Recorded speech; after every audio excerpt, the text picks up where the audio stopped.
역대급 난이도였다고 회자되는 올해 수능을 인턴 기자가 직접 풀어봤습니다.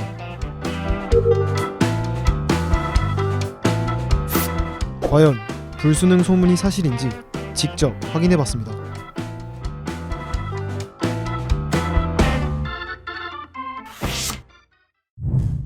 네, 안녕하십니까. 연합뉴스 인턴 기자 최승우입니다. 제가 직접 수능을 풀어봤는데요. 국어 97점, 수학 92점, 영어 90점. 제 기준으로는 굉장히 실망스러운 점수를 받았습니다. 이제 오늘은 세 분의 전문가와 함께 이번 수능 리뷰를 진행하고자 합니다. 이번 수능 좀 어떻게 보셨습니까? 먼저 국어부터 좀 말씀을 듣고자 하는데요. 네, 부터 말씀드리면 그냥 간단하게 말씀드리면 정말 어려웠던 시험이었고요. 그래서 아까 기자님께서 97점 맞으셨다고 하셨는데 저는 되게 놀랐거든요. 사실 97점이면 기자님 정말 잘 보신 거예요. 이번 수능에서 대단하십니다. 특히 좀 영역별로 말씀을 드리자면 문학은 조금 평소보다는 쉽게 나왔어요. 그래서 평이하게 나왔는데 이번에는 오래간만에 독서가 다시 나야 독서 혹시 잊은 거 아니야? 라고 하면서 독서에서 난도가 조금 높아져서 독서에서 조금 변별력을 발휘한 시험이 아니었을까라고 판단을 하고 있습니다. 네, 알겠습니다.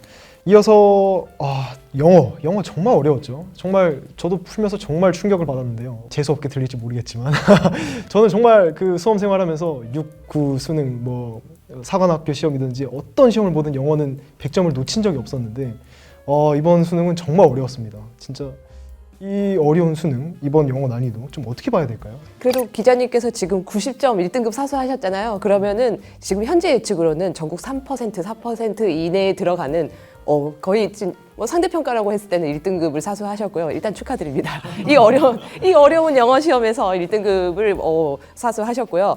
정말 작년 수능보다 어렵게 출제가 된 것이 사실이고요. 특히 이 지문을 우리가 그냥 보통 영어라고 생각했을 때 이해하고 해석하면 된다라고 생각하잖아요. 저는 이렇게 이야기합니다. 영어 우리 지문 나오는 것들이요. 수능의 국어 비문학 있죠? 국어 비문학을 영어로 짧게 옮겨놓은 거다. 즉 이를 해석해서 끝나는 게 아니고 해석한 다음에 논리적으로 이걸 맞춘 다음에 종합적인 이해를 하고 추론을 해야만 답을 고를 수 있는 그런 영어. 그러니까 영어는 영어인데 굉장히 고난이도의 종합적 추론과 논리력이 필요한 그런 지문들이 많이 나왔고요. 그걸 고르는 입장에서는 굉장히 어렵게 느껴졌을 것이다. 이런 생각이 듭니다. 계속해서 좀 영어에 관련해서 좀 영어가 좀 충격적이었죠. 수능이었습니다. 네. 영어가 사실 절대평가지 않습니까? 네. 절대평가고 이 절대평가가 도입된 취지가 의사소통, 경쟁 완화. 그렇죠. 네.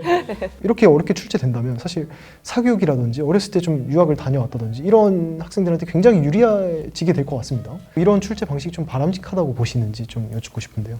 제가 이걸 이제 준비하면서 좀 통계를 찾아본 게 있는데요. 최근 3년 통계를 내봤더니 영어 1등급 비율이 하락하면 재수생 증가율이 7%에서 10%로 더 늘어난답니다.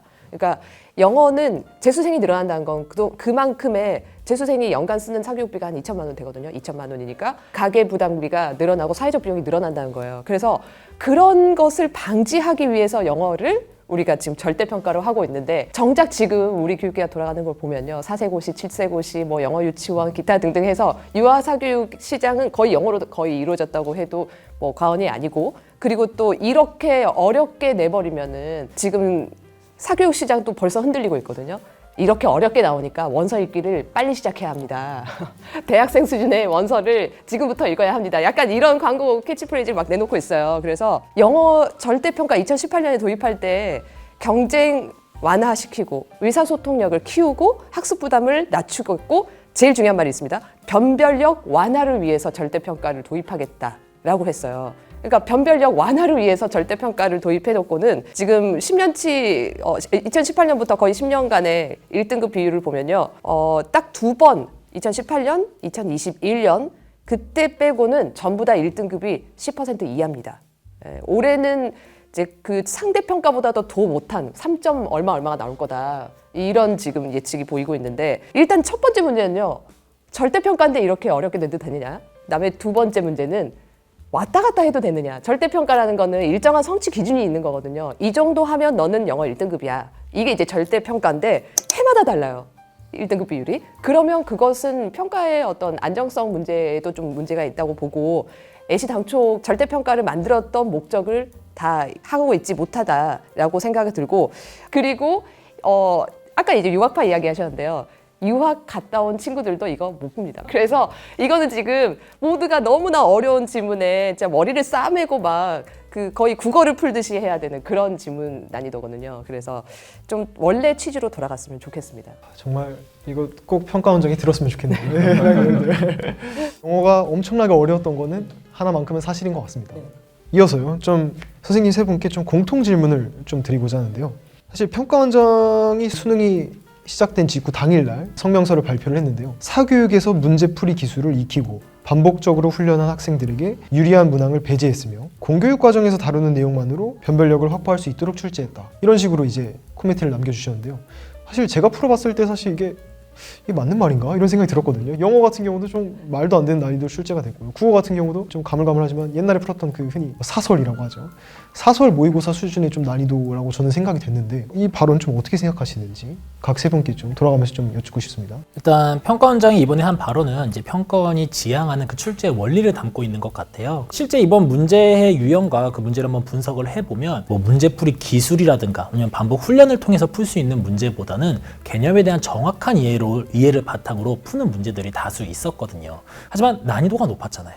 난도가 높았기 때문에 학생들이 느끼기엔 너무 어려웠다라는 면에서 수험생들 입장에서는 어려워지면 사교육에 의존할 수밖에 없는 그런 경향이 생기곤 하거든요. 이번처럼 이렇게 어려운 상황에서는 학생들이 체감하기엔 조금은 힘든 발언이지 않았나라고 생각을 합니다.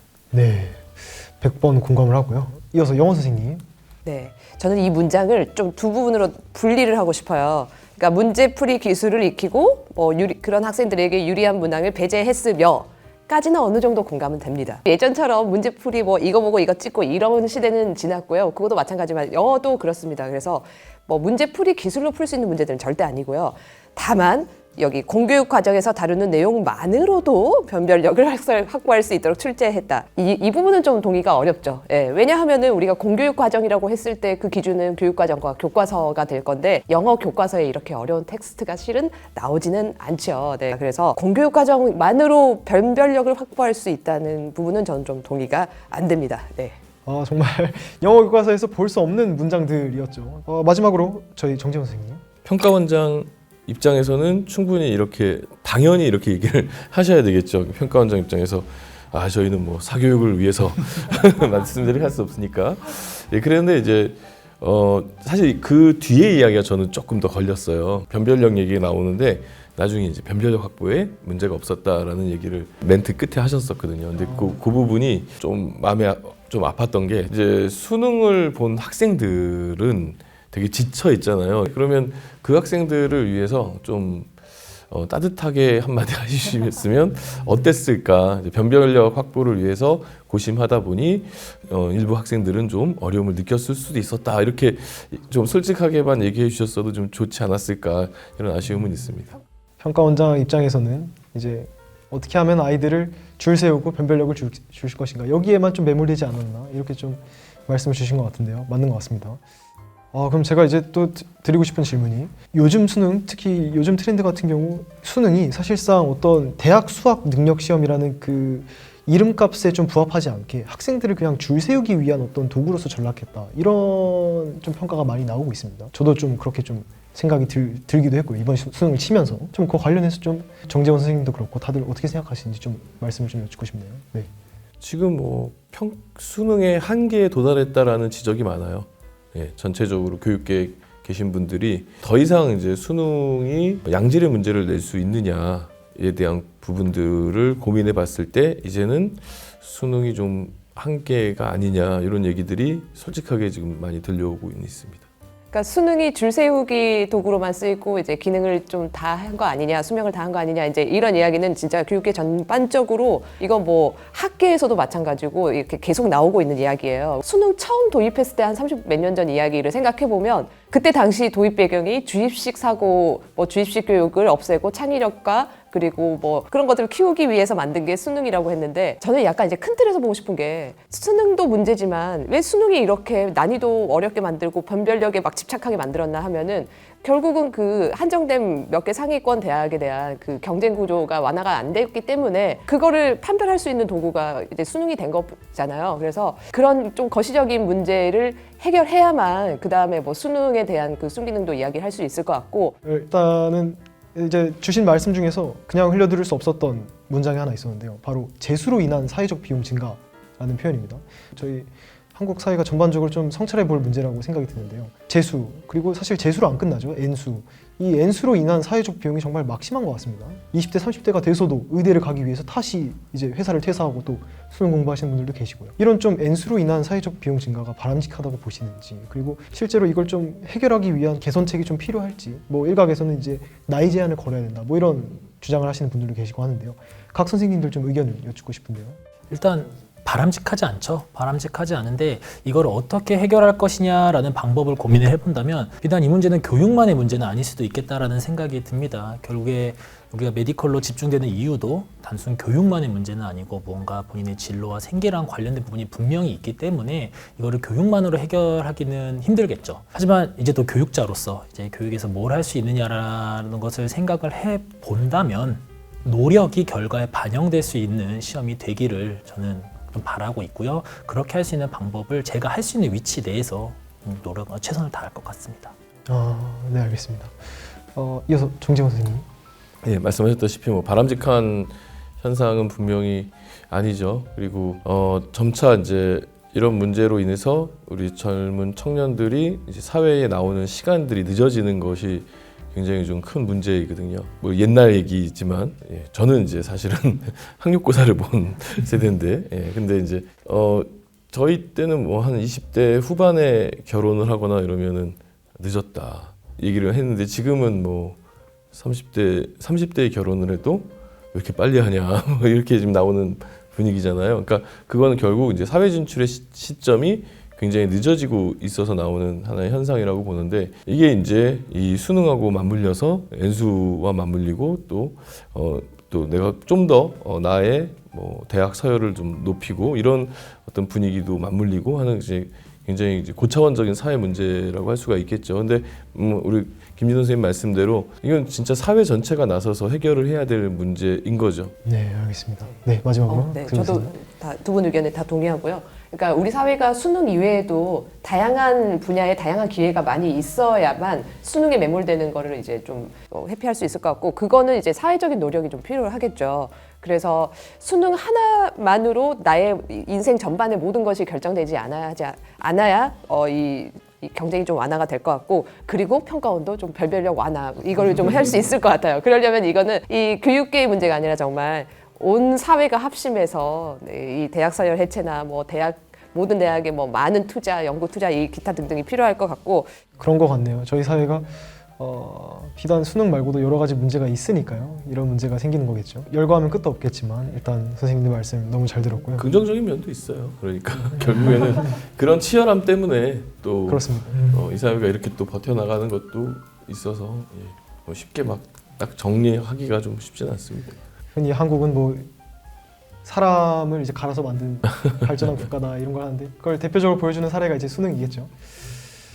알겠습니다. 마지막으로 좀 사실 무엇보다도 지금 가장 발등에 불이 떨어진 학생들은 이제 수험생들이겠죠.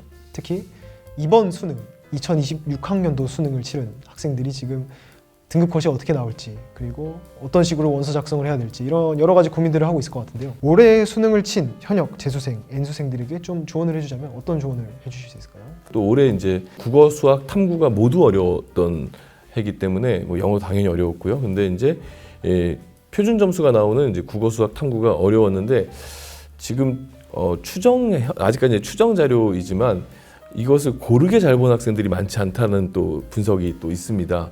정시는 그런 어려움의 충격을 모두 다 받았기 때문에 그 상태가 이제 제로 베이스 된 상태에서 이제 그 상태에서 자기가 유리한 것을 찾아가서 이제 좋은 결과를 만들어내는 과정들이거든요. 그러니까 끝날 때까지 끝난 게 아니니까 끝까지 정시 마무리할 때까지 좀 집중해서 내가 쓸 대학들, 학과들 정말 공부도 해보고 찾아봤으면 좋겠습니다. 네, 선생님들 말씀 너무 감사합니다.